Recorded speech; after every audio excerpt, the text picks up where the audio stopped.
How was that? Hello. Does this work? Well, first of all, thank you all so much for being here. Welcome to the Hyperledger Seattle Meetup. And just a little bit of backstory. I was looking back on email. Lisa and I started talking about putting this together in December of last year. So it has been an incredible journey, and I'm so very excited for this to all come together today. So just for logistics, we have gentlemen's bathrooms are here, women's bathrooms are through the kitchen and to the left. It's a circle, so just keep walking, you'll make your way back. And we will have a raffle at the end of the panel, so people that can stay to the end, we have either a t-shirt or water bottle for people that are here. Before we get into the panel today, and we're going to have a little bit from Erica, who is from Crate 33, and big thanks to Crate 33 for allowing us to use the space. So let me turn it over to her, and then we'll dive into the panel.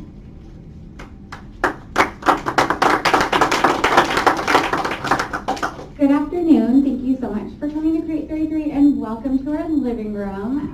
That's kind of how we like to describe the space. It's a space that a lot of people can come and work out of and meet, and we love to host events as well. A little bit about Crate 33. We are growing the Pacific Northwest by providing the access and resources that make startups successful. So if you are a tech startup entrepreneur, we would love to have you. We do have, as you can see, some resident members. We have 12 companies that work out of here every day. And then we also have what's called builder members, and they come in for 5 days out of the month and have some conference room access to our programming, as well as office hours. So if that's of interest to you, I would love to chat. It's $50 a month, just so you know. Otherwise, I would love to turn it back, and I hope you have a wonderful event. Thank you. Okay, so it is my pleasure to introduce Lisa Maki. I met Lisa in 2017 for the first time, and she has been an incredible role model as a female entrepreneur and business leader in the Puget Sound and beyond area, with 2 successful exits from startup companies, most recently PokitDok. I am just very excited to have her and our panelists, which she will introduce, and we'll go from there. So welcome to Who Owns Your Nose, the real challenges of building an empire. I know, it sounds a little suspect. Yeah. Thanks to Marissa for doggedly pursuing me. It's true, last December we had just sold PokitDok to Change Healthcare, which is owns the largest healthcare clearinghouse in the world. And we'll get on to what that means to successful blockchain business models in a second. But I wasn't quite sure I wanted to talk about it at that point. I grew up in Kitsap County, across the water, so I spent the last 6 months struggling with chainsaws, much more than I've been struggling with blockchain. And that was not supposed to be a joke. Anyway. So my background, co-founder, CEO of PokitDok. Before that, co-founder and CEO of a company called Belief Networks. We started it in 2007, misfortune of being a startup at that time. Our first customer was Motorola. We lasted longer than Motorola. And before that, I did a number of things, including teaching snowboarding. But before that, I worked at Microsoft. So what we're looking to do is we're vetting through something on the order of about 700 companies to find roughly 10.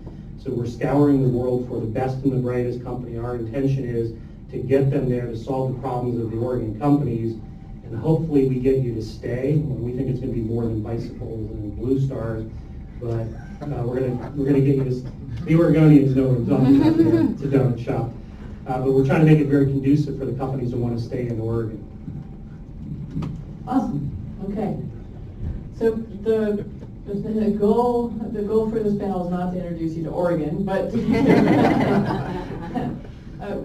when I was talking to Marissa about the topic, we at PokitDok, we started out and built a healthcare clearinghouse. We made ourselves into a clearinghouse. So you may or may not know, but at the center of all of healthcare business transactions, claims that are sent back and forth, your eligibility, that all goes across a clearinghouse, much like in the financial sector. So, and the architecture and the technologies that drive that are circa 1998. They're largely pre-mobile, pre-internet, and you may have noticed, because that's why you always have to fill out your paperwork over and over again, that kind of thing. So we built that, and we put, and we exposed all of those services as APIs, and our intent over time was to disintermediate our own clearinghouse and move it on to the blockchain, which we did. And as part of that, but we still kept all of the previous architecture running, all of those APIs were still available. When we set out to do it on the blockchain, it became clear that it wouldn't matter if no one wanted to use it, and no one was willing to shift their business models from the current architecture to a blockchain-based architecture. So we formed a consortium. And that was my part of the project, was to take all those relationships that I had built and invite them. And Microsoft actually hosted the first meeting of the consortium, get them to come to Redmond and talk to each other about what they would be willing to do differently together. That is the basis of today's panel discussion. So let me ask you a question. How many of you are currently engaged in a decentralized project? You don't have to say what it is. How many of you know what the business model is that drives participation in that network? Well, that's pretty good. About half. Yeah, that's pretty good. That's actually higher than I thought it would be. How many of you feel that those business models are providing enough incentive for transactions at scale in that project? That's also pretty good. I got one and a nod. Yeah, I don't know. It is the hardest part. It is the most often neglected prior to diving in and starting to work on these decentralized projects. Each one of these individuals has something to tell you about that. And that's why we asked them to be here today. So I'm just going to throw it out there, and you don't have to wait until the end. We're going to, the typical progress, we talk for an hour, and then at the last 30 minutes, we'll ask questions. Feel free, if you have a question at any point, to just raise your hand or jump in. We'd like it to be more interactive, because it's really, we want you to leave here feeling like you have an understanding of why business models are important, what the challenges might be to some of the first business models people thought decentralized architectures would be great for, and how you could think creatively after you leave. Last survey question is, how many of you think we're going to be talking about something that other than private permission chain business models? Oh, that's the room down there. We won't avoid talking about open, but it's probably not going to be the most discussed, just for your information. All right, let's just start in. Why is it important? Why is it important to start with the business model? It seems like a simple question, but it seems like a lot of people out there starting without a business model, at least not one that anyone wants to participate in. So why don't we start with that? Why is it important? Anybody?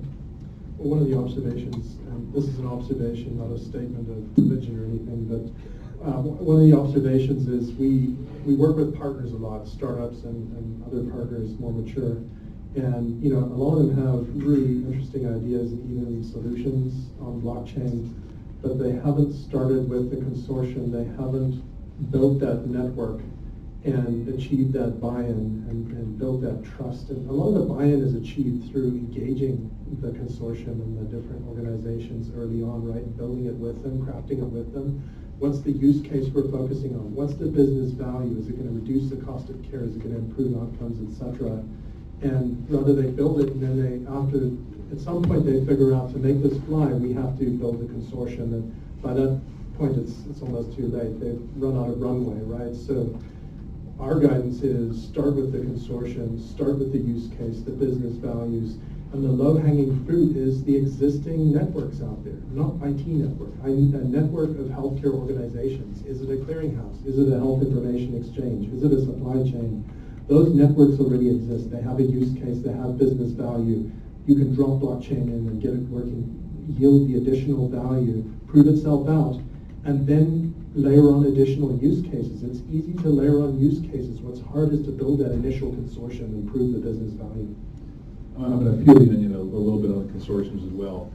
Building the initial consortiums and getting people to sign on the marketing agreements is the easy step, per se, in this. But actually having consortiums which are effective, which actually have teeth to them, which actually are all consistent in terms of what comes as the output of that, it's not a technical problem for the most part whatsoever. It is a brutally difficult political, legal process. We built out non-blockchain, the XML for Analysis Consortium with Microsoft. It was 80% legal and about 20% technical. So yes, well, I agree, you've got to get those partnerships, you've got to get the right stakeholders at the table, but you have to have the right engine to continue moving that collaboration forward to a common business effort that everyone is focused on.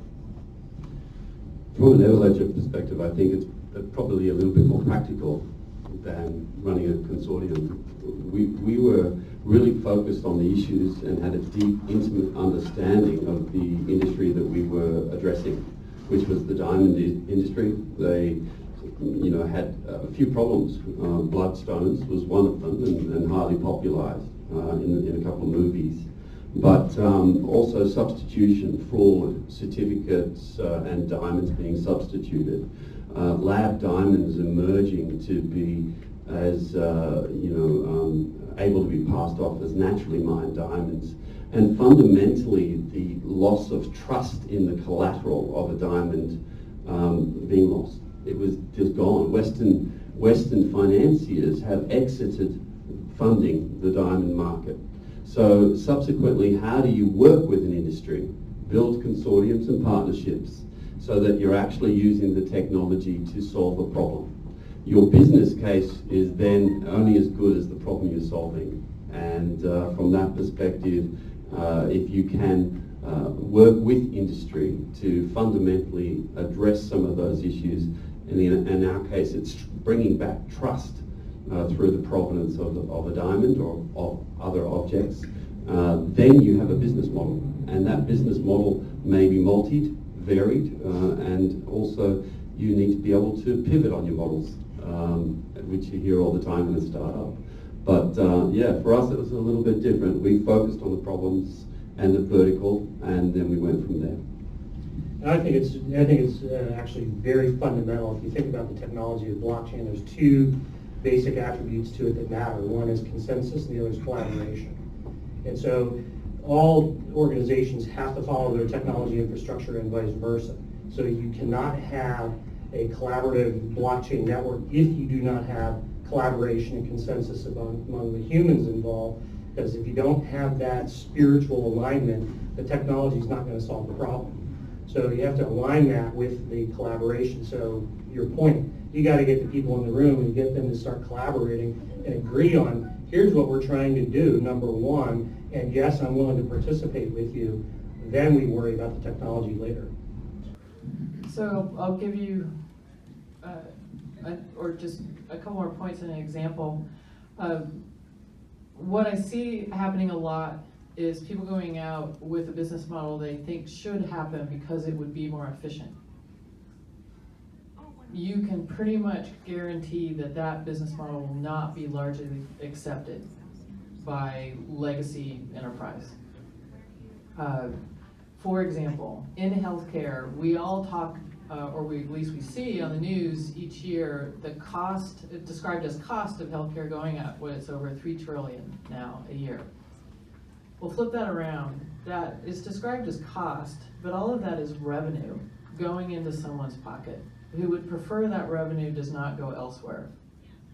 So in healthcare, it works just well enough. It's not like the diamond market where they seriously were getting to the point where they could not do business without something different than what they were running on at that time. Healthcare can do business today. In fact, they like doing business just the way they're doing it. It makes them over $3 trillion in profit a year. So these are the sorts of things you have to keep in mind when you're thinking about, oh, well, of course they're going to want to do it this way, because it'd be so much more efficient and it would cost the patient so much less. Not necessarily.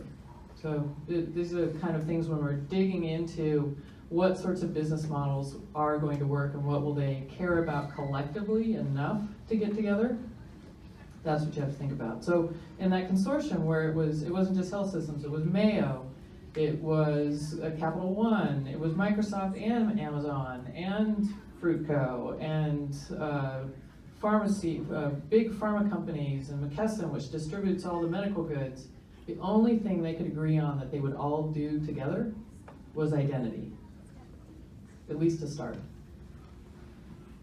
Lisa, because you guys led one of the strongest consortia we've seen, the Blockchain Alliance. Could you talk a little bit about the difference between having a consortium and getting a lot of organizations to sign up out of interest and even participating in meetings versus them committing to actually connect their enterprise systems to a blockchain and transact, right? Those are different things. That's right. Yeah. So to get them in the room was 6 years of being on a plane, because those were the same relationships I was building to sell our services as a provider of enterprise solutions. So they were all curious because blockchain was the next new thing.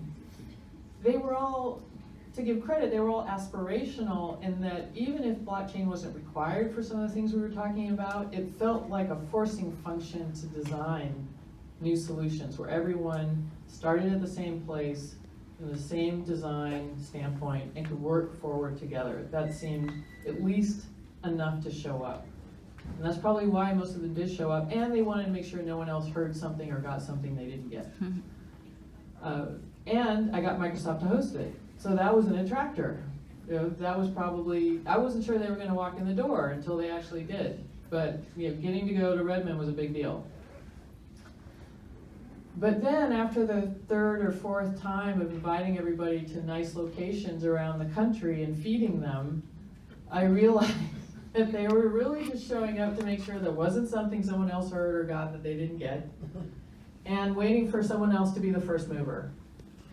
And expecting, rightfully, because we were still an early stage small company, that one of the big guys, one of the big tech companies was probably going to provide the platform that they were going to be running on. Because remember, at least in healthcare, all of them are running Windows on their desktop. A few of them are using Oracle databases, a lot of them are using BizTalk server, blah, blah, blah, whatever the latest is. So they already have relationships, they already have trusted brands. They typically aren't going to go to a startup for their new architecture. It's just a fact. But that doesn't mean there aren't a lot of opportunities in there. And we are proud of changing the conversation and starting the conversation. But yeah, it's now to have it actually happen and have things improve. The big guys need to lead the way. Question on that. So I totally agree with you. I mean, I've been struggling for years with this concept of, who pays and who benefits with decentralized systems, right? When you're talking about consortiums, what are you seeing out there? Are you seeing organizations forming for the intent of creating consortium and governance, and then that's their business model? Or are you seeing sort of first among equals, the large company that then kind of brings in the smaller fish into their orbit? What are you seeing, and what do you kind of think is the preferred model going forward?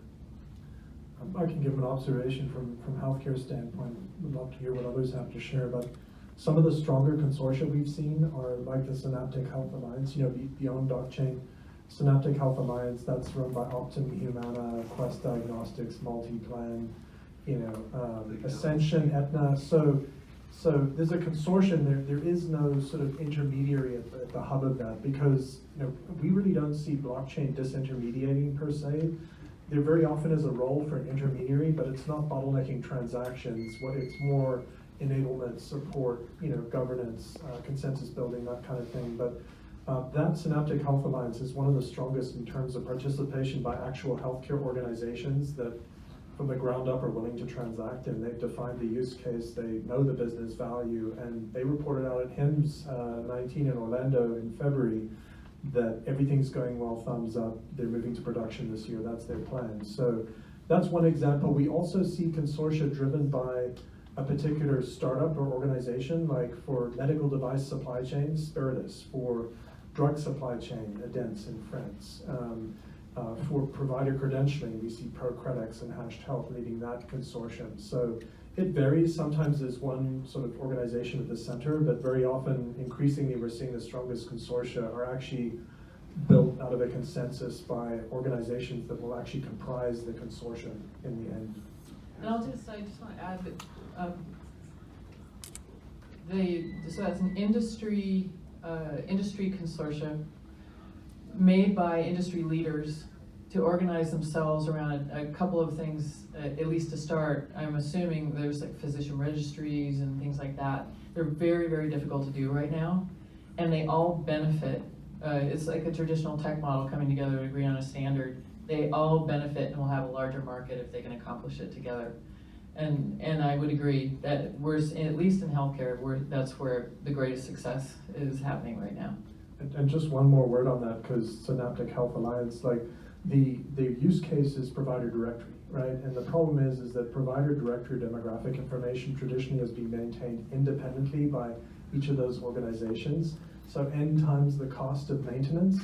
It's not about storage. Storage is cheap. It's about maintaining all that information in each independent silo. And the fact that that maintenance is suboptimal. And when you end up with inconsistencies, claims bounce, and that drives cost, it drives delay, it drives all kinds of problems, right? So they realize that, hey, we don't market ourselves based on provider directory information. It's not a differentiator. It's something we can do better as a consortium and cut costs and deliver better experience. So those are some of the things we're observing. I think there's a couple of models that you can look at that'll describe who's likely to be a winner. And two of the use cases that I use to paint the picture for some of the organizations I was talking to, I actually slid stock market capitalization numbers across the table. And one was I was comparing Visa versus Bank of America, and one I was comparing Sabre versus American Airlines. And if you know the history of both of those organizations, they spun out as an IT project within each of those organizations. They would have never survived if they had stayed internally. The competitors would have never embraced it, et cetera. And so there are certain things where you're going to be doing an industry model where it's going to have to be arm's length and nobody's going to be dominant. Otherwise, nobody's going to sign on to it.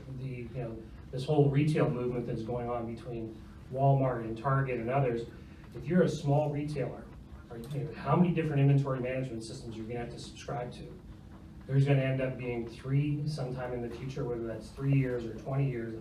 I don't know, but there's going to be some consolidation. And it's those consortiums that are going to be servicing the large brands that have bully power, that are going to be able to push this onto the market and provide value to the people that subscribe to it. That's who's going to win.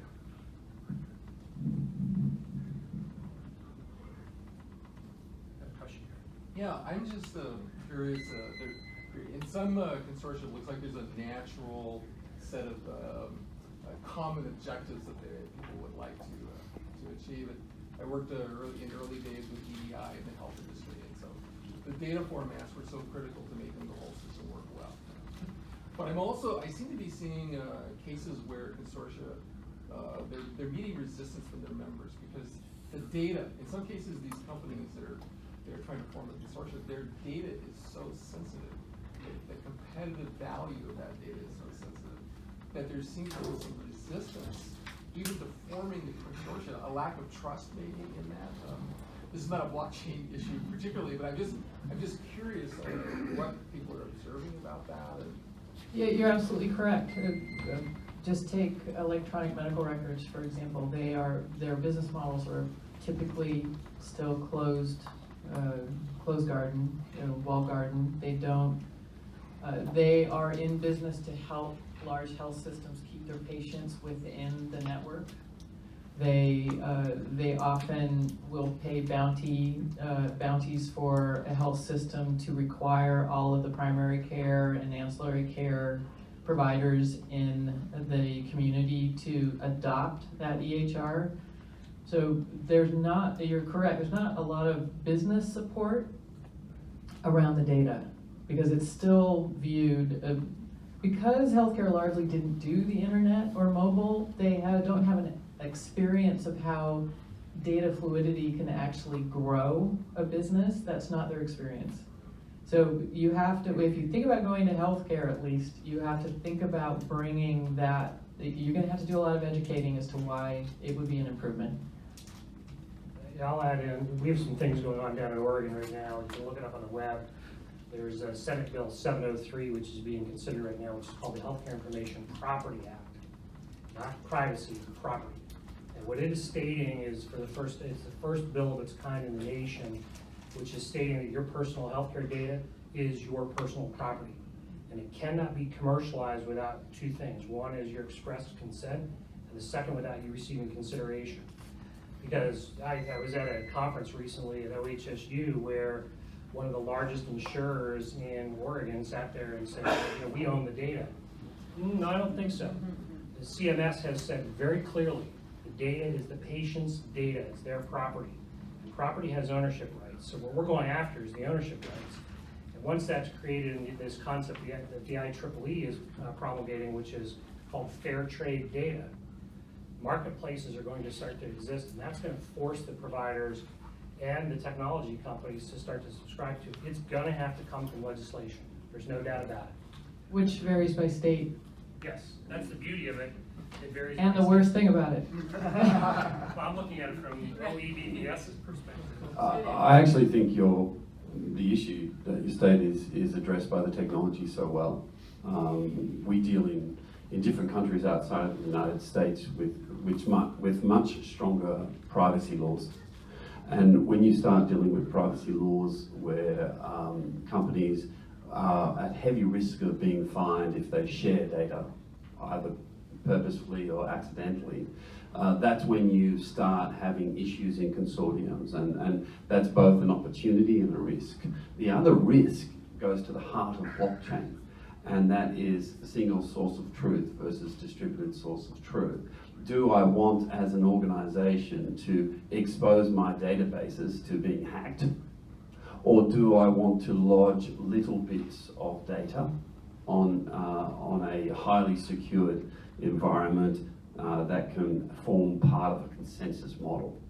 That's why blockchain works in those environments. And if you add things like homomorphic encryption on top of that, a lot of work around privacy, confidentiality, computing, that's where it makes sense to look at blockchain for those sorts of deployments. Yeah, I definitely agree with my colleagues. Privacy, security, and compliance, super, super important to get those engaged early on, because they can actually impact what, use case you pick, what data goes on blockchain, where you put your blockchain nodes, what data you put on, and where those blockchain nodes are going to impact what, compliance you're held to. Is it GDPR? Is it HIPAA? And that can vary over time. So you have to think about, where are we starting our pilot? Is it in Oregon? And where is it going to go long term? Because if you're going to stand up nodes in Europe, you could end up with what we call data sovereignty, transport, or data flow issues. But the recipe for success that we're seeing in terms of best practices is start with your consortium, start with a use case. Not, we're going to put this data on blockchain and figure out later how to use it. Start with the use case. Is it provider directory? Is it provider credentialing? And then, obviously, what's the business value? And get everybody bought into that. And then, for that use case, what's the minimal but sufficient data I have to put on blockchain, field by field? Why do I need this field? Why do I need this field? Everything else stays in the enterprise systems, right? And so blockchain is this little central cog in the big machine comprising all the enterprise systems that it's connecting to, because it's a B2B middleware of this sort, right?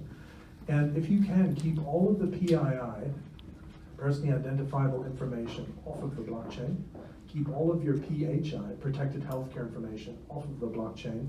That's for privacy, security, and compliance, and for performance. Blockchain will not do well if you're putting genomic information, imaging and stuff. It's just too heavy for blockchain. Blockchain is for lightweight metadata, transactional information, and this little central cog in the big machine. Now the collective machine knows how to resolve to the PII, because you need to be able to identify to do meaningful things. But that stuff doesn't need to actually live on the blockchain, and you don't want it to go on blockchain, especially if you could be held to rules like GDPR, right to be forgotten. If that PII is on the immutable blockchain, you've got a problem, right?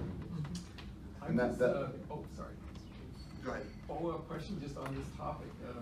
To what extent do you think that we're reducing the value of blockchain by putting interesting information somewhere else? You know what I mean? If you talk about PHI or PII or data subjects under GDPR, you're talking about the critical importance of that information, but then we're afraid to put it in the blockchain. I just wonder if we're hobbling. And do you have any sense about that? We're hobbling. Yeah, it's an interesting question, and I think, it depends if you're coming at it from the blockchain is new and how can we maximize its value versus what's the use case and the business value to healthcare. And what we're seeing, because blockchain's going through a little bit of a trough of disillusionment right now, the recipe for winning is focus on the latter, focus on what's the value to healthcare. Does it reduce cost? Does it improve patient outcomes, improve engagement, improve experiences?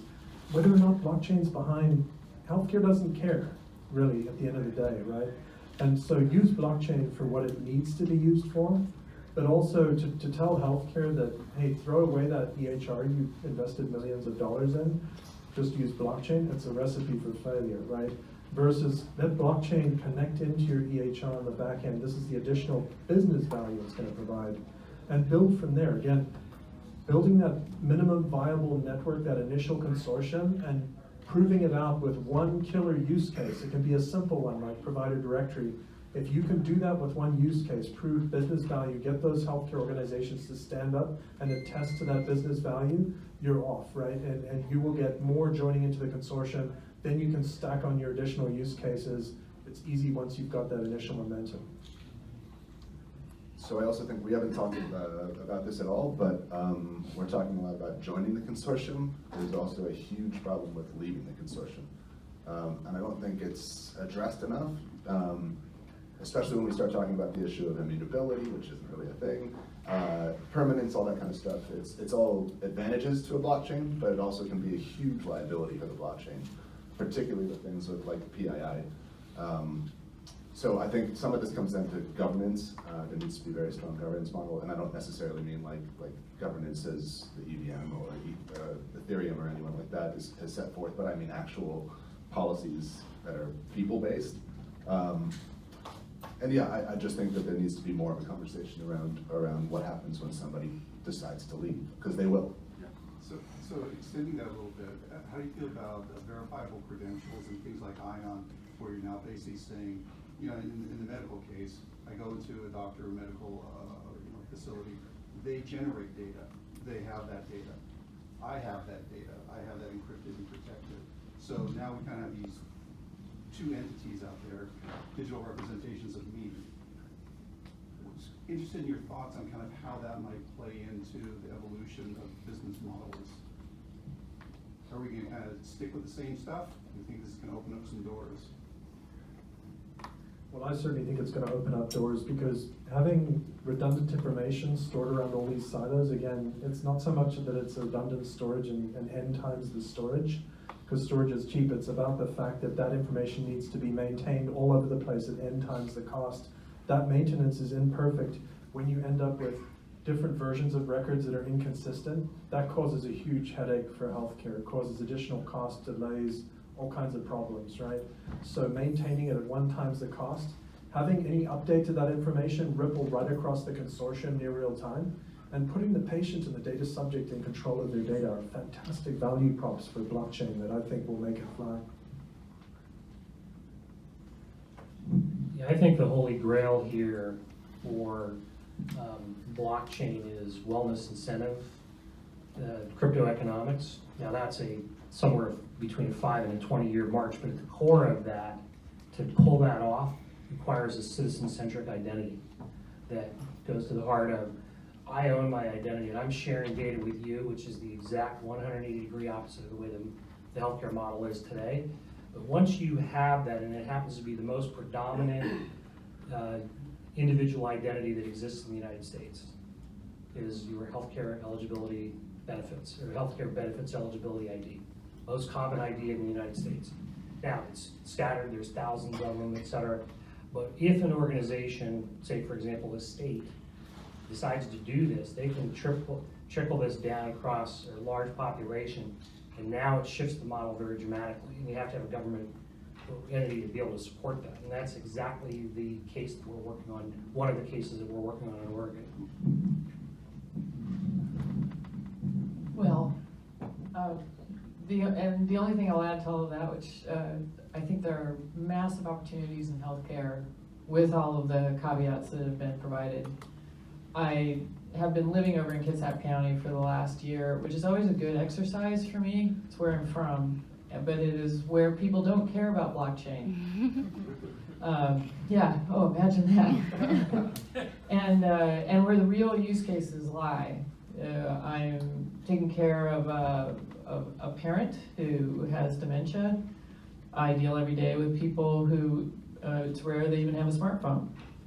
So just keep that in mind. Also, when you're going out and building these solutions, you're thinking about your business models, is the vast majority of people actually need these solutions. Not in your business case, your initial one. In future ones, absolutely. I don't think a lot of people in Kitsap County are dealing in diamonds at the moment.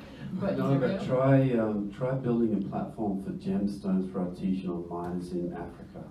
That would be complex. And bringing technology into play. So this is a great example. You should talk about that. No, that is a great example. Well, yeah, it's something that we're doing where we've launched with Google, which is one of the largest certificate houses in the world for gemstones. And so part of that, a lot of the gemstone mining in the world is done by small miners, and a lot of that comes from Africa and South America. And when you look at the sustainability aspects of mining in artisanal mines, how do you support the chain of ownership? How do you get back to the miner? But how do you support their participation, especially when they're competing against very large corporations? Same applies with gold, theoretically. Essentially, I was in a conference recently and someone asked a question about artisanal mining of gold and do you think it's a possibility in the future?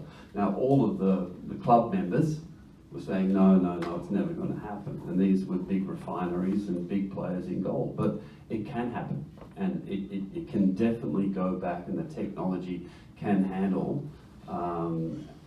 sustainability for small artisanal miners to come into the whole economy of scale.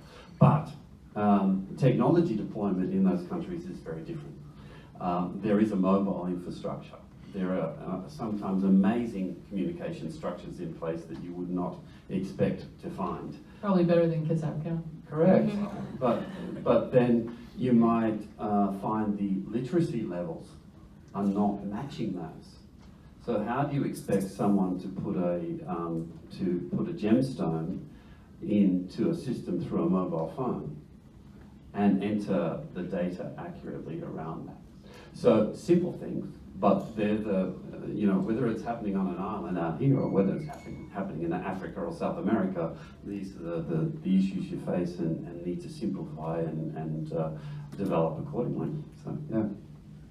I just open it up for more questions, but I would like to emphasize what David said about starting with very specific use cases, and they don't need, and in fact it's better if they're not grand.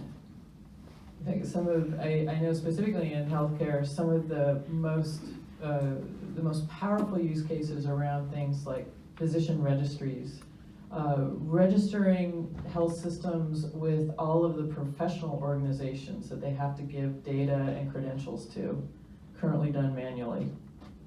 There are so many opportunities out there, not necessarily requiring blockchain, but start there. Don't go grand. Don't start with electronic medical records.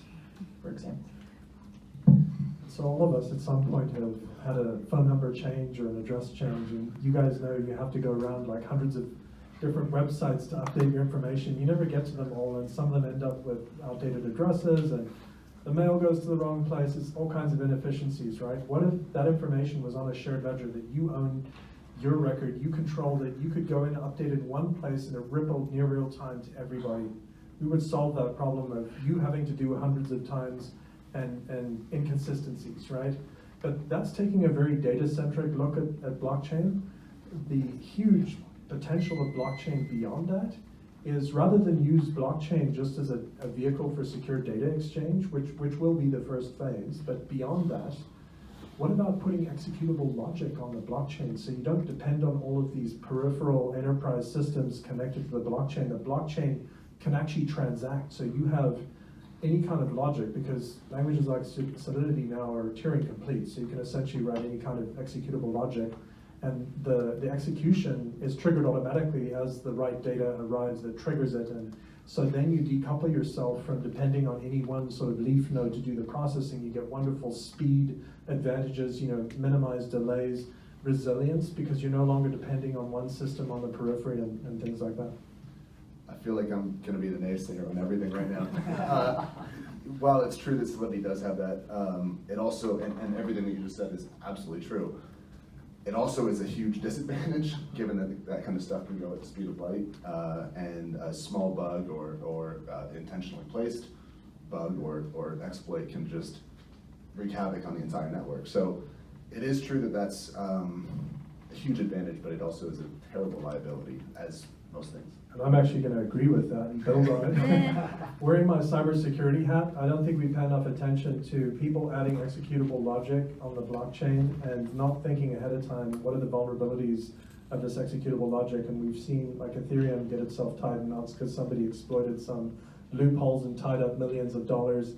We need any kind of executable logic, whether it's on the periphery or whether it's on the blockchain. We need to make sure ahead of time that's vetted from a cybersecurity standpoint, it is secure, it is compliant, and so forth. So excellent point. And that's also, you've got, when it's millions of dollars, it's one thing. When it's healthcare, it's a whole nother story. Or if it starts to extend past that and it's actually automating things like boats or real world objects. I would say this is where 2019 is, the rubber meets the road though. This is where we've gone through the hype cycle, and we need to build these resiliencies into the systems. And this is why we're not seeing fundamentally the widespread adoption, because the infrastructure has not been there for us to have mission critical applications that sit on top of the blockchain, whether it's permission or permissionless. So until we have that, until Microsoft and others make it easy for the infrastructure to be deployed, secured, verifiable, so on and so forth, then we are going to be limited in terms of what the applications are out there. At one other point, we've talked a lot about consortiums here, but from a startup perspective, which I'm assuming many of you in the room are in the startup side, I don't think you're going out and building a consortium or joining a consortium. So this is where, and I use the analogy amongst our own discussions to Airbnb. Who would have thought that from a business model perspective, you'd say, hey, let's go sleep in some stranger's house. Your job as a startup is to look at the business models and the processes, so on and so forth, and say, how do we reinvent this in a way that people are going to adopt this?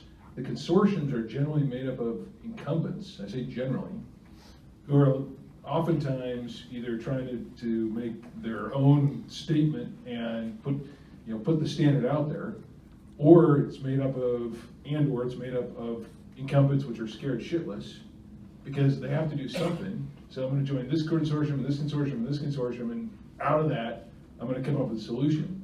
As a startup, your job is to figure out your way around that. Your job is to reinvent that.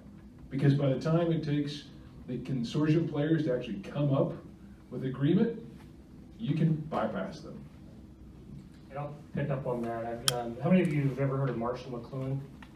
Who's a Columbia University professor, I can tell who's over 50. He was a new media professor, most famous for his quote, which was, "The medium is the message." His second most famous quote is, "Human beings march into the future backwards. Very first automobile was known as a horseless carriage. Very first websites were digital brochures. This is called a smartphone. It's not called a supercomputer that happens to make phone calls. So what we do as human beings is we always take a technology and apply it to something we're currently doing in a new and different way. Then phase 2, we improve that. Phase 3 is when we do the business model disruption. You startups in the room here, you should be focusing on the phase 3 disruption because that's where the real money gets made. We've seen this movie before. The evolution of blockchain is almost exactly mapping the time horizon and the hype cycle bursting of the internet itself. We are in 2001. If you take a look at 2001 to 2005, that's when the real companies were made, and they were not focused on infrastructure, which the first phases were. They were focused on business models and business cases. Okay, so we're getting to the, yes, sir. So I have a hard time with the need for blockchain in the use case that you're talking about, and so I'm just hoping that you clarify. So I'm a blockchain person, I'm pro blockchain. So which one, which use case? That's what I'm gonna go through. So for like the Facebook thing of like it going to like all your information is going to like the different sites to update it or whatever. So I guess what I'm trying to get clarity on is that if my relationship is with the consortium, right? It's like it's a two-way a one-to-one relationship. I'm having trouble understanding like why do I need blockchain? Like why can't I mean I can understand the cryptography, like why cryptography is interesting, but if the record management is just between me and the private consortium, why do we even need blockchain there? I think so yes, correct. That's the correct question. In a lot of things that we've discussed, the correct first question is, first, what is it? And then do you need, if blockchain is a technology that you're considering, do you need it for this? Yeah.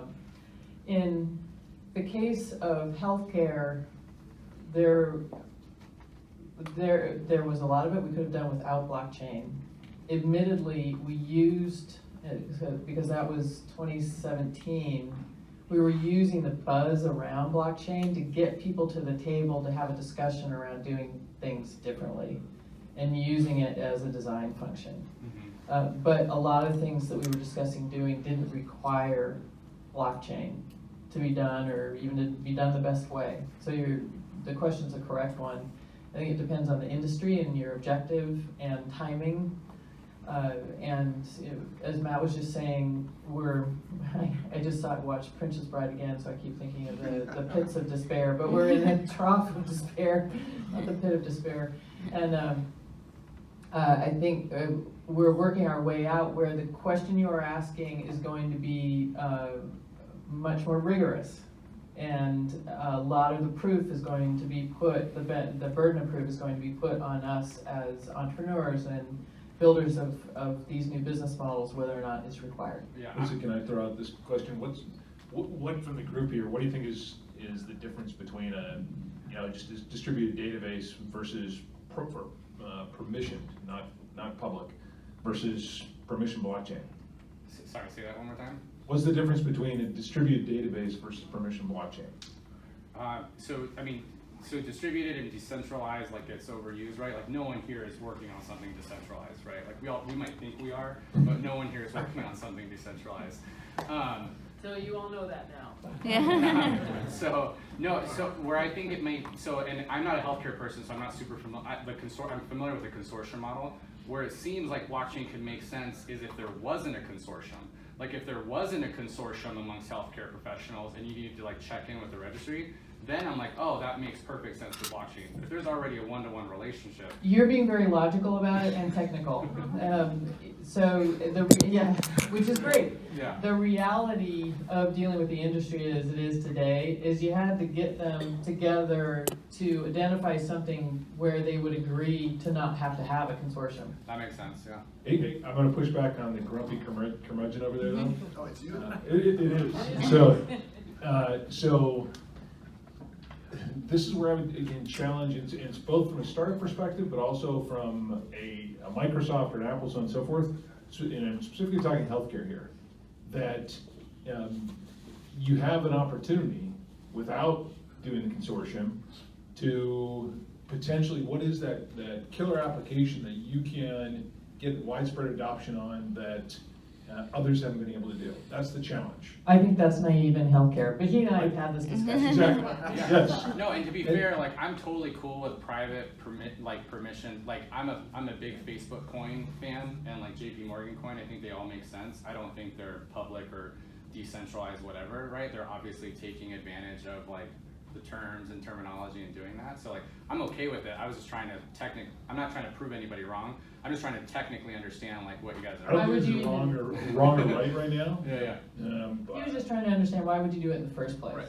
Yeah, and you're right, you don't have to. Yes. One of the things I'll just add to that to color it is some of the responses we've seen from actual healthcare consortia when they got asked this question, because like Synaptic Health Alliance was on stage at HIMSS 19, and at the end of the presentation they got asked, okay, but why not a database, right? And so their response, which I think is really telling, right? Because there's what we say as technology providers, but how do they actually feel? Because they're the ones that are putting the data on, right? Yeah. So the kinds of responses I've seen are, where are you going to put that data that would be on a shared ledger? Are you going to put it in a database in one of the organizations in the consortium? Well, is that fair? They don't want to do that, right? It's not fair.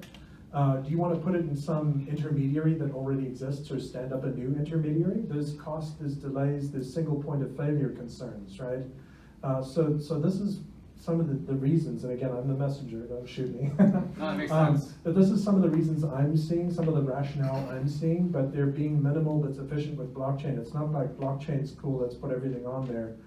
What do we have to put on blockchain? And it's the lightweight stuff. So think like one of the use cases is health information exchange, right?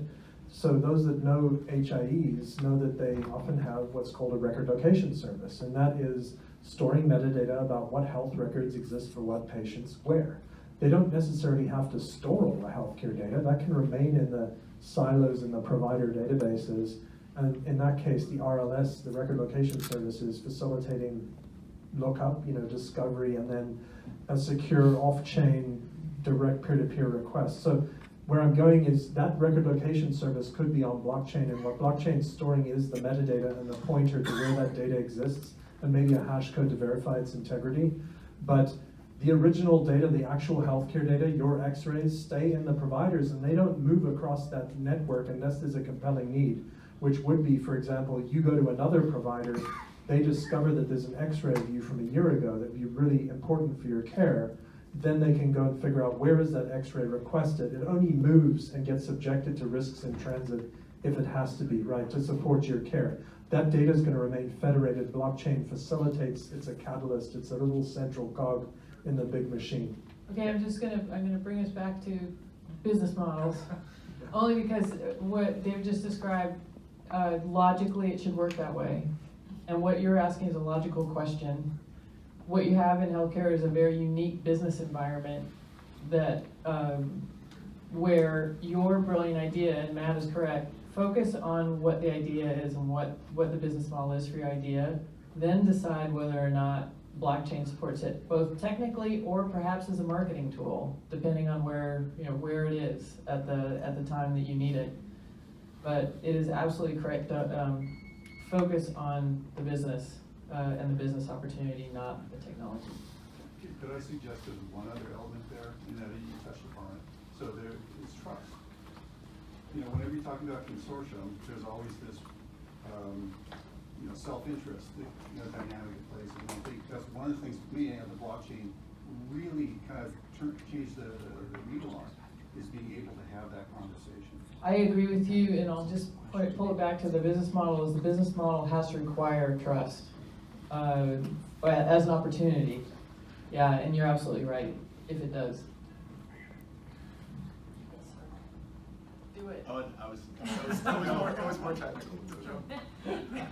I assigned him to be the mercenary developer on the panel, so. Before we grab this question, can I pick up on this last comment? The trust piece, I think, is very, very critical. And so if you take, for example, one of the things that this gentleman works on is provenance, this whole supply chain idea. And if you think about supply chains today, the incentive exists for everybody to lie to everybody else.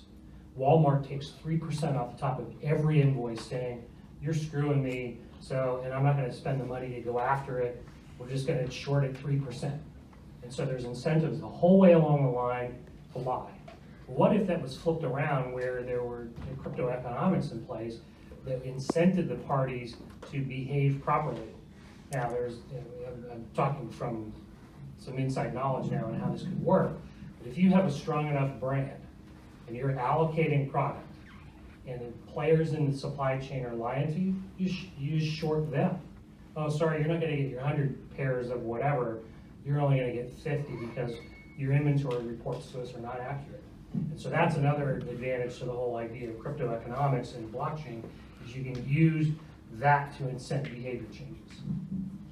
Yeah, definitely agree with that. And sometimes we get asked, you know, why is the shared ledger immutable? That seems like a huge limitation. That means that I can never change something, I can never delete something. And building trust, that's very intentional and very important for building trust. If you're going to depend on data on the shared ledger for mission critical stuff and for patient safety, you better be able to trust that data, right? And being able to see who did what when over the entire history of this ledger is super important for preserving trust and building trust. Similarly, if you're going to put executable logic like smart contracts, the transparency that gets, you know, in terms of everybody can see it vetted properly and so forth, versus some executable logic in one of the players' databases that's not visible, there's no transparency. So it's very important. The value prop of shared ledgers and blockchain and the immutability and the transparency, very important for building and preserving trust. We have a question here. Oh, I think it. I'm sorry, I'm Oh, I'm sorry. the gentleman behind you, yeah, well, sorry. What's your thinking right now on quantum computing and what it means for crypto security? You just talked about it. Yes. It depends upon how far you think quantum is out, right? So you're seeing, right now, I mean, first and foremost, you're hearing everything from, hey, machines which are being built with 70 qubits to, hey, I've got 1,000 qubits, so on and so forth. We've got a noise problem when it comes to proving out the viability of quantum at this point. That being said, I think that we'll see some interesting announcements in the coming month here as to, from an academic and a research perspective, actually being able to show some degree of quantum supremacy. So we still have to build out and deploy and manufacture and scale, so on and so forth, these quantum computers. Quantum is not going to happen, even if you have a quantum computer that's actually working, you need a quantum communications infrastructure for that entire pipeline to actually function appropriately. So China announced, we've got our first quantum satellite up in orbit. Great, what's the communication infrastructure on the ground, from space to the ground, all the way through for that entire process and workflow? So it's crawl, walk, run, I think, with some really interesting things, and part of it is what's the convergence of blockchain, decentralized systems, AI, quantum. That convergence over the next 10 years is going to be fascinating. But we don't know if we're going to have the quantum winner, if we're actually going to get there. I think there's some really interesting things to watch out for. I think that the other protocols, consensus protocols, other than proof of work is the most susceptible to quantum. So some of the other protocols are it's more totally an issue of crypto, and we have to stay ahead. And basically, if we don't use quantum computing in our cryptography in future, then we've got some concerns. So it's something that, you know, companies like Microsoft, large corporations, need to use for good, not evil, right? Yeah, and it's like any tool, right? It can be used for bad things like hacking cryptography and breaking encryption. It can be used for good things like new forms of defense and stronger encryption. And it will be a forcing function for stronger encryption. But wearing my cybersecurity hat, because it's one of the things I do, multi-layered defense in depth is the tried and true way to do security, and you never depend on one layer of defense, including cryptography, including encryption. So when you're, and frankly, I'm the messenger again, this is why most blockchain applications that are getting traction are private consortia. Why? because they want to know exactly who's connecting to that blockchain. They're all well known, they're all highly trusted. They have a business need to know, there's a defined business value in what they're going to transact. The second big lever is what goes on that blockchain and what stays off. That blockchain is outside of your internal firewall. It has an entirely different risk profile to inside the intranet. So if you don't want to get shot at by the security teams of the organizations in the consortium, you better have a very solid reason why every single field of data on that blockchain goes on the blockchain versus stays in the enterprise systems. So what data you put on, minimal but sufficient, motivated by business. Another one is, obviously crypto and homomorphic encryption. One of the interesting things with self-sovereign ID is if the data subject is controlling their data, including their age and other, PII, and somebody needs to validate or they need to get verification they're over 18. Today we just provide them our actual age, but they don't technically need that, right? They just need to know you're over 18. And so one of the wonderful things with homomorphic encryption is you should be able to assert you're over 18 without giving them your actual age, right? So that's another layer of defense is the encryption, putting data subjects in control of their data and so forth. But multi-layered defense in depth and cryptography is just one of those. Strongly caution not to put unnecessary amounts of PII on blockchain and rely on cryptography today, in which case you're vulnerable to things like quantum computing, cracking. But the weakness, the bigger weakness in encryption is poor key management today, right? Okay, we're gonna. Techno deviation. It's the far easier thing to talk about. Hey, Lisa, let me just throw this out. I would say this, and especially, I don't care if it's a startup or a big company, all too often we go in headstrong first with the technology and we're excited around it, and security and trust and ethics and usage of data and the metrics that we're measuring, we don't take into account. We put that last. We need to, I don't think from an industry perspective, we've ever, from secure coding, it's like, security's an afterthought. And it leads into, I put this bug, or here's a malicious and specific intent that goes into the code. We have to reframe from an industry perspective of putting security and trust and the veracity of the data, the provenance, et cetera, from the get-go. If we don't do that, then I don't care how great the cryptography is or anything else, we're just gonna create terrible systems. We've got to reframe that from the industry perspective. And vulnerable system. Sorry, I wanted. Yeah, we're gonna try this question. So going back to the business case here. Thank you. We're called on one of the largest medical providers here in this area, and he said, I have a 2-year backlog on my Epic system. I can't even get my developers to do small changes to Epic. They're afraid they're going to crash the whole system. And the conversation then turned to audit, a very specific case where in a critical environment, sometimes lab tests come in stages, And he said, wow, if I had a good audit of what happened when, it would lower my litigation costs. And of course, blockchain brains are going here. But I wonder to what extent the immutable audit or this important audit capability is driving use cases in the medical segment, but other places too. All right, I'm taking that one.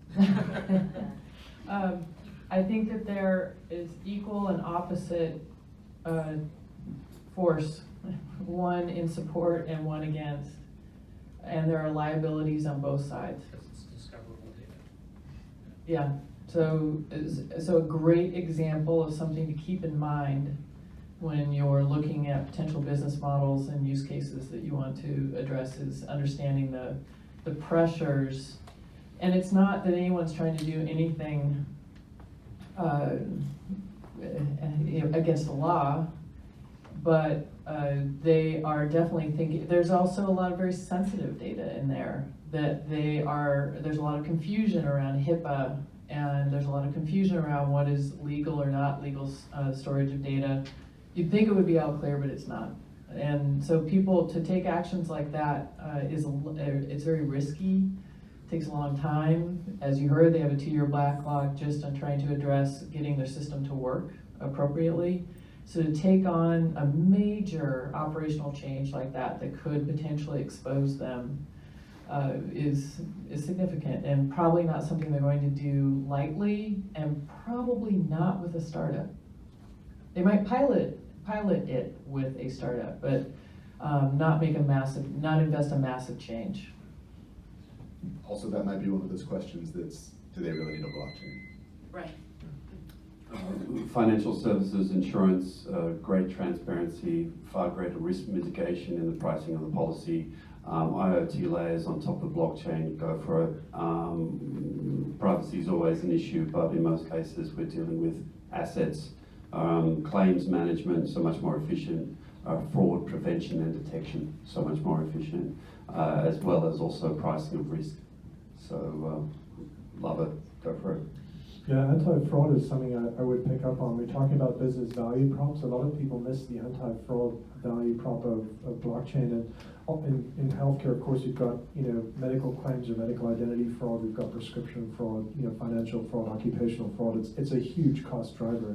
Some estimates put it north of 10% of healthcare spend, and that problem goes across industries. But you can boil down the attack vectors of fraud usually to one of three attack vectors: fraudulent deletion of records, fraudulent modification of records, or fraudulent addition of new fictitious records.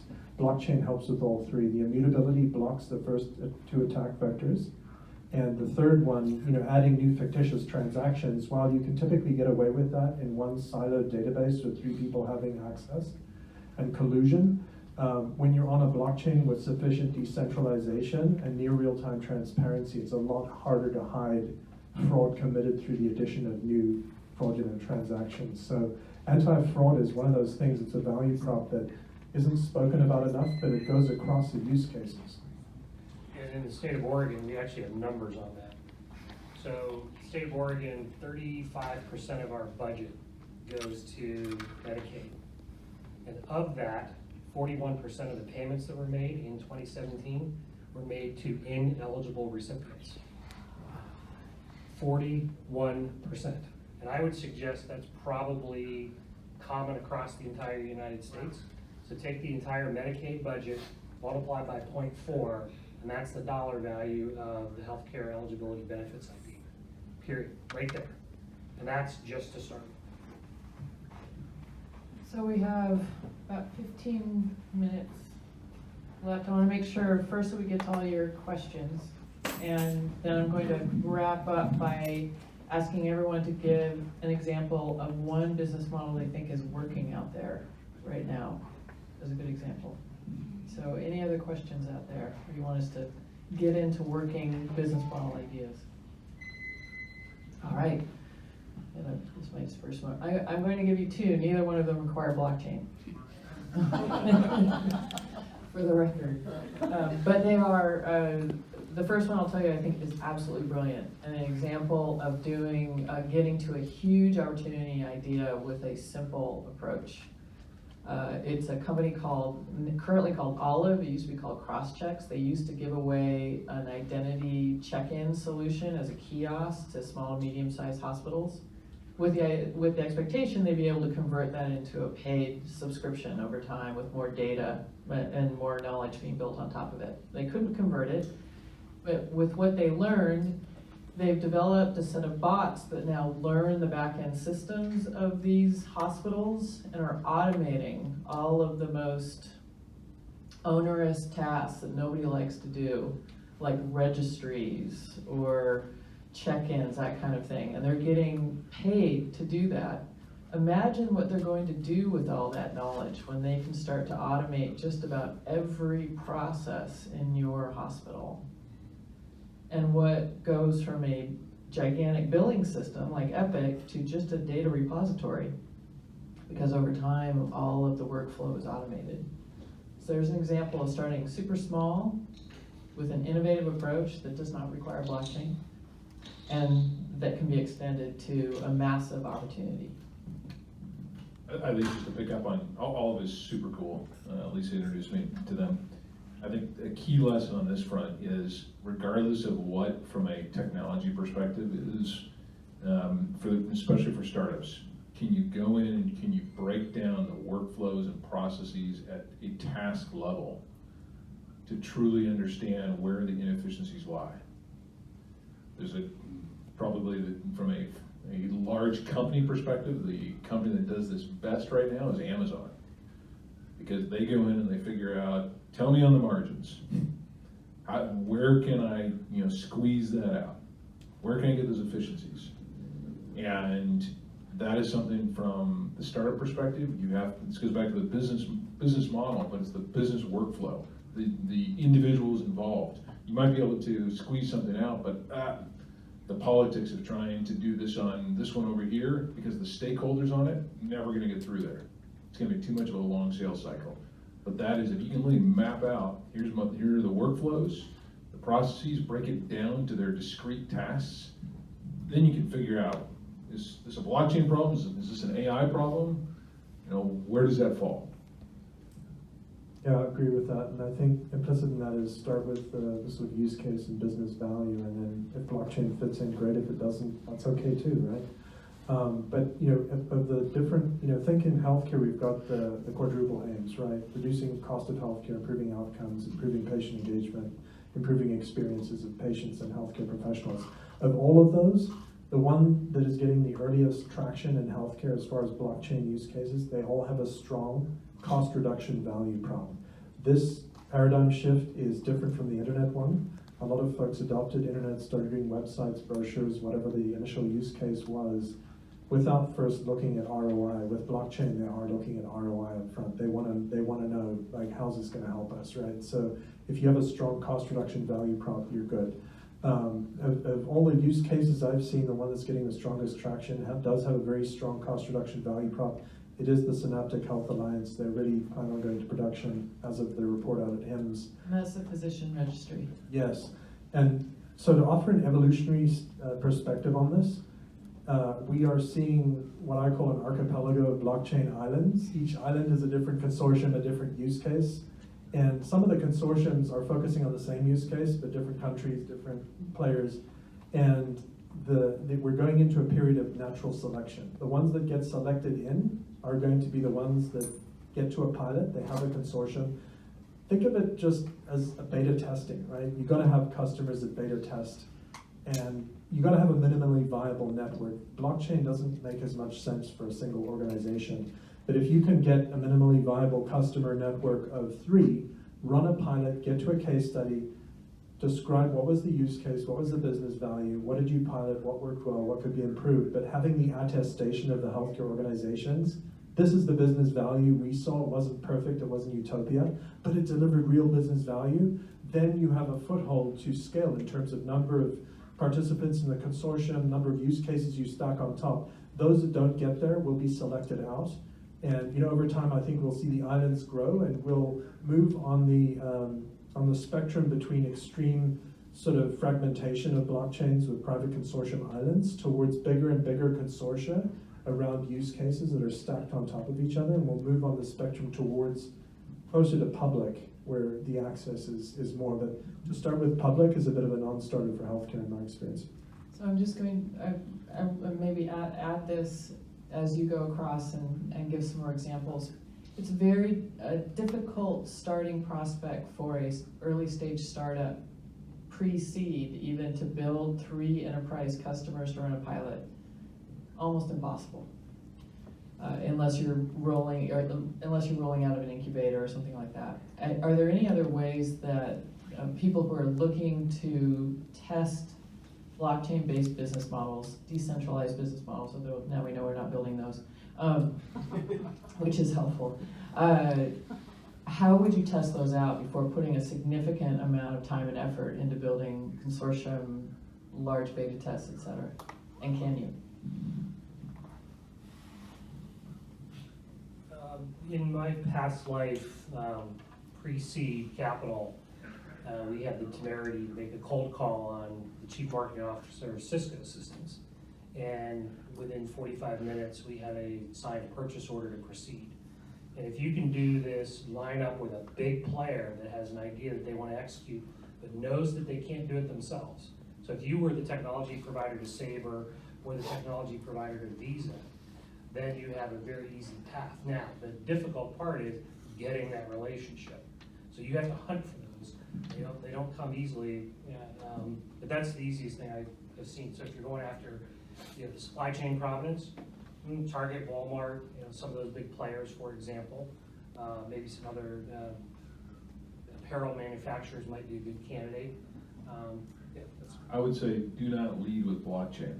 Yeah, exactly. In other words, look, 3 years ago, every startup was, we're an AI startup. I'm an AI, that's what I do.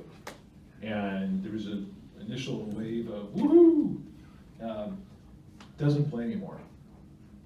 It's like going out and saying I'm a TCP/IP, HTTP startup. Who gives a shit? So if you said, hey, I've determined as a startup that it's best to build on the blockchain infrastructure here, go in with standard customer development into an enterprise customer, do the pilots, build that out, prove out that your solution works better than what they already have. If it's using blockchain for the right reasons, fantastic. I'd argue that if you don't know the industry intimately enough, don't waste your time. And you should know who your beachhead customers are that you want to target. And then a lot of it's about hard work. It's about being on a plane for 6 years. And it's also about timing, a lot of timing. And right place, right time. You're addressing the key issues of that industry. And I think that the VCs, the incubators that are there, can provide that initial support to get you across, but also be protective of your equity. Yeah, I'm going to touch on something I hit early on, and that is the low-hanging fruit in terms of getting early traction is existing networks of healthcare organizations or whatever industry you're in. Those networks already exist. They're transacting it maybe with antiquated things, even like faxes, but they have a business need to collaborate.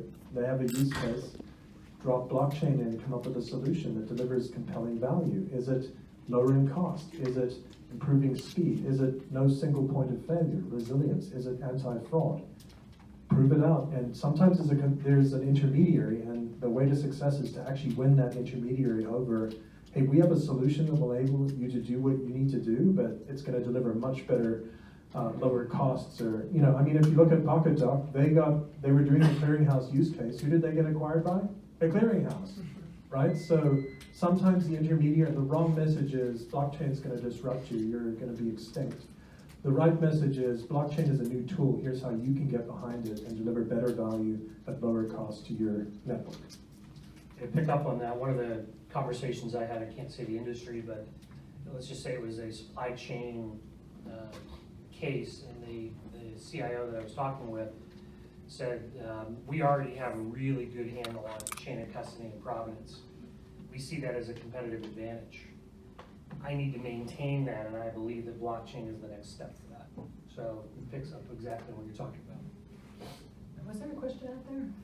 Yeah. Just you are asking a question, what are all the other ways? What we do, we attempted and were successful, we do a co-creation model with large enterprises. And for that, we need to do a lot of value discovery on the use case. And then if they are convinced, they come on board. That means your use case is validated and you have your first consortium participant will be with you. And of course, for participating, they need some benefits. So that we need to discuss on what kind of benefits they can get, is there a royalty or whatever it is. So that is working well for us. That's good. That's awesome. Oh, you just reminded me one thing too. It was an earlier question around the governance models that we saw earlier on. A lot more of those, I'd say, for enterprise permission chains, less so now. Maybe I'm wrong about that. But just be aware. This is kind of in the weeds, but just be aware if you're a traditionally institutionally funded company and you decide you want to start looking at some of these consortia and other models, spend some time with your attorney because it's an interesting hybrid. Yeah, and it's a big risk going to some of these big companies when you're a startup and expecting your ideas to be taken up rather than just swallowed up. Like the consortia that you've been mentioning so many times. This really, really well-working consortia, you want to know where they got that idea? I can tell you where. I don't feel badly about it now. But yeah, and rightfully, let's think about it logically. Did they need a startup to help them do that? No. What they really needed was a group of them to come together and decide to do it. And that was, for the industry over time, that was probably the best direction. So, shown the pathway. yeah, and it is, startups always tread that line. Congratulations. But you don't want to be Netscape, right? No, and it's disappointing that we couldn't get them to do it with us. And so it's a really, really good point. But the flip side of that, though, is what we just heard was this statement. It was explicitly said that fast followers are usually the ones that win. So think about that as you start to think about your startup. Just because there's a company in the space doesn't mean that's going to be the winner. You should view that as validation of your thinking. Now out execute them. Can I ask a general question? How many in here are using Brave as a browser?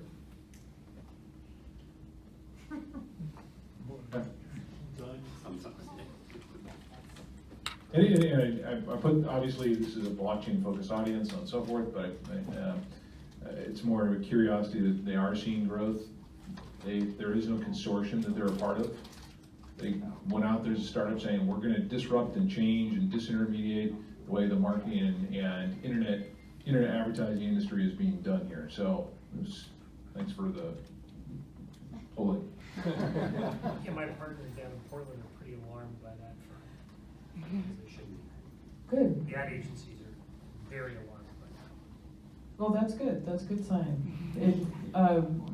Any other questions from all of you, and then we'll leave it to a last statement across all the panelists.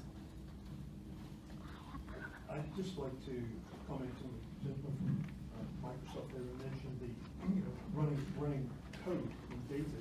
We didn't talk too much about that, but that looks like it's very early days because there's lots of security, but it looks like that could be the future if you could find, somebody that would sponsor you to go and build that and do some prototyping in that area. You are absolutely right. So I'll just speak to that, because one of the things we did with PokitDok's blockchain implementation, which is called DocChain, is we automated as much of the business process to connect to an EDI gateway, whether it was for an eligibility check or a claim submission. We did those as smart contracts, so this code. So great thing that we learned is pay attention to the alignment of why someone would or would not want a claim to be adjudicated faster.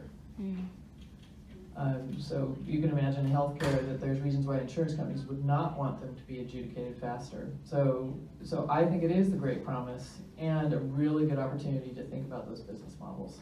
And I throw this back on the convergent piece, and the gentleman that asked the quantum question earlier, the tremendous opportunity that we have there, again, assuming quantum pans out, is that the computer's writing its own code and making optimizing those decisions on the fly. It's not someone else's, a human who has to write the smart contract, if you will. We're going to optimize this uniquely, individually, in situational dependence based upon whatever those right optimizations are set out from the beginning on it. That's, to me, where it gets, wow, that's cool. That's scary. Check your insurance. Again, put the trust and security first. But it's the knife edge between cool and scary. That's just scary. So there's all kinds of growth vectors. The thing is, that's not the kind of thing you want to discuss with your consortium just getting done. But we tend to have a sort of layered view of how blockchain fits in, right? In healthcare right now, we're in layer 0. most organizations are dealing with digitized information. The problem is it's all in silos. Very little, if any, sharing. There's massive untapped potential to share information where there's business value in a secure, targeted way with blockchain. That's the data platform value add. The next layer up is, can we automate some of the executable logic rather than rely on these opaque, enterprise systems around the periphery that are single points of failure? That's the opportunity for smart contracts. There's an opportunity above that for crypto. It's a central station. I'll talk about Yeah. 6 p.m. That's great. Yeah. So where you have a consortium with asymmetric organization sizes, we haven't talked about that, but let's say you have a consortium and there's a very small player and a very big player. Sometimes what you run into is, hey, it's not fair we're putting all our data on blockchain because they're not putting much, right? To solve that asymmetry problem, cryptocurrencies and tokens can reward proportional to contribution. So they can play a very important role. They also play an important role in terms of patient engagement. Hey, opt into this clinical trial and you will be rewarded with crypto tokens that you can then redeem for value, right? For reduction in cost of services, or comply with your medical treatment plan and you will be rewarded, right? So cryptocurrencies and crypto tokens have a very important value to healthcare and enterprise use cases beyond payment mechanisms. And on top of cryptocurrencies and tokens, we've got another layer of AI machine learning. There's fantastic potential at the intersection of blockchain and AI, but that's a whole other session, so I won't go there. Yeah, I think you can do a session on consortium design and incentives and a lot. But we'll stop it there. Anything else? I think we've been shut down. I'll put up plug for these startups are out there that are focused on blockchain security, trusts, etc. Would love to chat with you. And then the second is, if there's any company that's looking at how do we create a healthcare specific credit card, whether it's in relation to crypto tokens or not, but to disrupt the industry from the financial incentives there, certainly love to chat with you as well.